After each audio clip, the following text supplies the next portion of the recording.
বাংলাদেশে তৈরি পোশাক শিল্পের বয়স ৪৫ বছর। ৮০% বেশি রপ্তানি আয়ের উৎস এই পোশাক খাত। কর্মসংস্থানের দিক থেকেও সবার উপরে তারা। একক দেশ হিসেবে রপ্তানিতে বিশ্বে বাংলাদেশ এখন দ্বিতীয়। দীর্ঘ ৪৫ বছরে এত কিছু হলেও কেবল একটি জিনিসই বদলায়নি, আর তা হলো পোশাক মালিকদের আচরণ ও মনোভাব।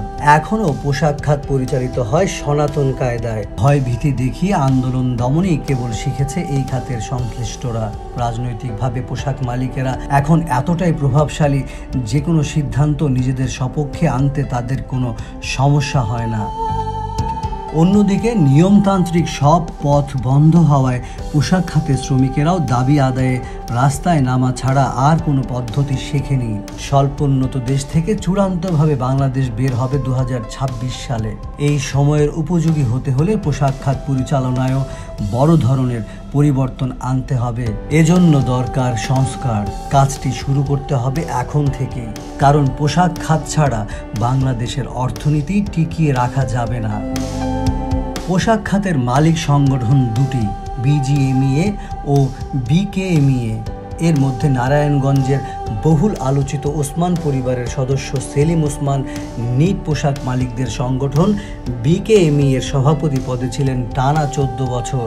আওয়ামী লীগ ক্ষমতায় আসার পর ২০১০ সালে প্রথম সভাপতি হন তিনি। এর মধ্যে ২০১২ সালে একবার ভোটের মাধ্যমে সভাপতি হয়েছিলেন। বাকি 5 বার সভাপতি হন সমঝোতার মাধ্যমে। তিনি নারায়ণগঞ্জ 5 আসনের সংসদ সদস্যও ছিলেন। জাতীয় পার্টি থেকে নির্বাচন করতেন তিনি। তাঁর ভাই শামীম ওসমান ছিলেন নারায়ণগঞ্জ 4 আসনে আওয়ামী লীগের সংসদ সদস্য। সেলিম ওসমানের প্রধান কাজই ছিল সংসদ সদস্য পদ টিকিয়ে রাখা। তাঁদের দাপটে বিকেএমইএ ছিল একটি নাম সর্বস্ব সংগঠন। শিল্পের স্বার্থে কোনো ভূমিকা ছিল না।